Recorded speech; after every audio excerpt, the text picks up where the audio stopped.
da série Respondendo Perguntas.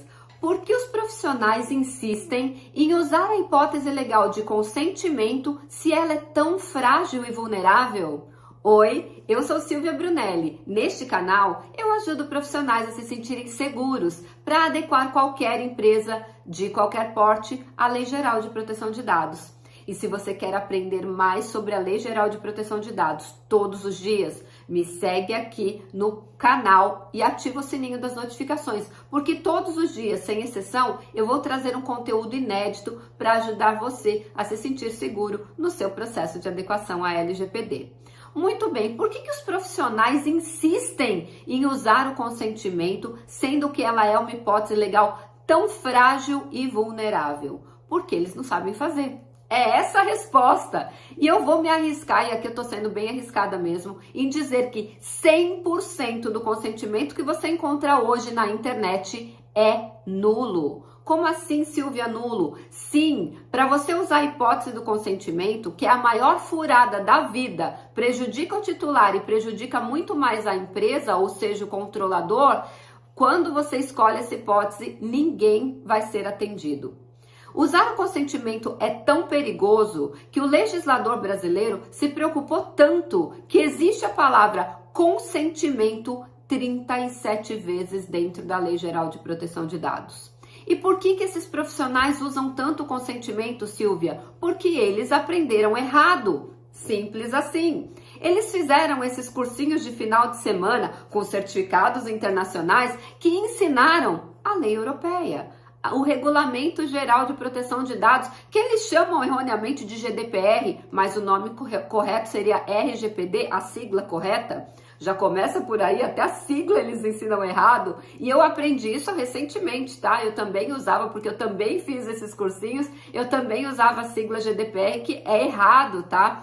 Depois eu explico num outro vídeo para vocês por quê. Senão não vai caber aqui nesse vídeo toda a informação que eu preciso trazer. Eles aprendem errado porque lá na lei europeia, o consentimento e o legítimo interesse são as principais bases legais. Esse termo bases legais também não existe na Lei Geral de Proteção de Dados, apenas na lei europeia. Aqui no Brasil é hipótese de tratamento de dados pessoais. Certo? Ok. Lá é base legal mesmo na lei europeia e eles usam principalmente o consentimento e o legítimo interesse. E eu não sei por que esses professores resolveram falar para os alunos que no Brasil a Lei Geral de Proteção de Dados é cópia do Regulamento Geral de Proteção de Dados da Europa e não é. São leis completamente diferentes. A lei europeia, ela é principiológica, a lei brasileira é processual. Sim, ela traz os processos que a empresa tem que implementar para que se adeque à LGPD. E aí ficou essa história de a LGPD é cópia da lei europeia. Não é. Então, primeiro mito que você tem que tirar da tua cabeça. A partir do momento que não é, lá sim é usado o consentimento e o legítimo interesse. Lá na área de comércio europeia. Aqui no Brasil, não. A lei europeia, ela é pobre. Ela tem duas hipóteses de tratamento ou duas bases legais. A lei brasileira tem mais de 18. Por quê? Porque o legislador brasileiro, já vendo a fragilidade dessas duas hipóteses, eles resolveram estudar um pouco mais profundamente e trazer outras hipóteses. Então, o consentimento é uma furada por quê? E ele é nulo por quê, Silvia? Porque ninguém consegue cumprir todos os requisitos que estão no artigo 5º, no artigo 9º, no artigo 18º e no artigo 19. Sim, em todos esses artigos existem requisitos obrigatórios para que você use o consentimento no Brasil. E nenhuma, absolutamente nenhuma política de privacidade que eu li até hoje, e olha que eu já li política de privacidade nessa minha vida, eu consegui encontrar uma que tivesse com consentimento cumprindo 100% da Lei Geral de Proteção de Dados. Se apenas um requisito não estiver sendo cumprido, todo aquele consentimento será nulo. Por isso que eu afirmo, e com uma série de restrições, não existe nenhuma empresa hoje no Brasil que tem na sua política de privacidade, usando o consentimento, que esteja 100% adequado à Lei Geral de Proteção de Dados. Pior, olha que loucura, eles colocam o consentimento na página principal da empresa. E aí, na página principal da empresa, você não consegue cumprir um dos requisitos do artigo 8º, que é provar que foi aquele titular que deu o consentimento. Se eu aperto um botãozinho de aceitar, de autorizar, de consentir, tudo isso é sinônimo. Na página principal da empresa, ela não sabe quem foi que apertou aquele botão. Ela sabe no máximo o IP da máquina, mas o IP da máquina não quer dizer que foi a Silvia que deu o consentimento. Pode ter sido os meus sobrinhos que usam o meu computador, o meu marido que usa o meu computador, o meu irmão que usa o meu computador, não necessariamente fui eu. Inclusive, eu tive essa conversa com o Dr. José Milagre, que é um especialista em cibersegurança, perito judicial, e ele me garantiu, não dá para provar quem foi que apertou o botão, aquele botão completamente genérico, dando o consentimento. Só poderia provar que foi o usuário, o titular X, Y ou Z, se fosse do lado de dentro da área logada, aonde a pessoa colocou o seu login e a sua senha, e aí sim, aquele controlador tem certeza de quem ele coletou aquele consentimento. E mesmo ele fazendo isso, será que cumpre os outros requisitos?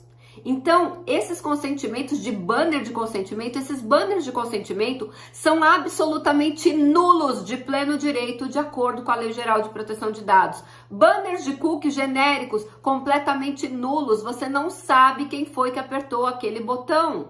Então, olha como é muito sério. Fora que você precisa apertar aquele maldito botão azul para continuar navegando. E isso também é contra a Lei Geral de Proteção de Dados. Olha o que diz no artigo 5º, inciso 12. Consentimento é a manifestação livre. A partir do momento que eu sou forçada a apertar um botão, que eu sou forçada a dar o meu consentimento, é completamente nulo. E existe um artigo, dentro do artigo 8º, existe um inciso que diz assim: o consentimento viciado, ou seja, ele não foi feito de acordo com a Lei Geral de Proteção de Dados, ele impede o tratamento daquele dado.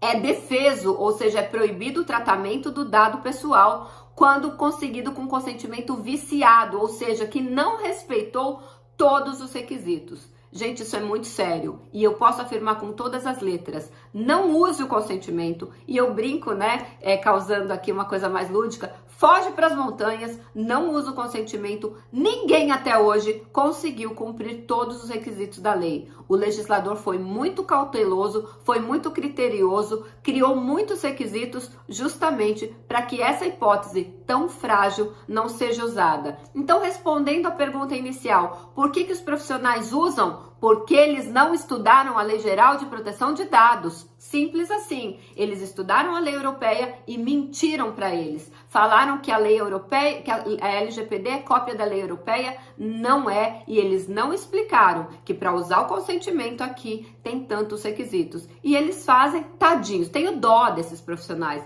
Eles fazem achando que estão acertando, mas eles estão trazendo um risco enorme para a empresa e pior, prejudicando os titulares, porque eles estão sendo obrigados a dar o consentimento e, portanto, esse consentimento ele é nulo e prejudicou toda a empresa. E todo esse tratamento que foi feito com base nesse consentimento nulo, ele não poderia ter sido feito. Ou seja, todas essas empresas sofrerão sanções administrativas por conta desses consentimentos nulos. Você sabia disso? Quer aprender mais sobre a Lei Geral de Proteção de Dados todos os dias? Me segue aqui no perfil, porque por aí as pessoas estão ensinando tudo errado.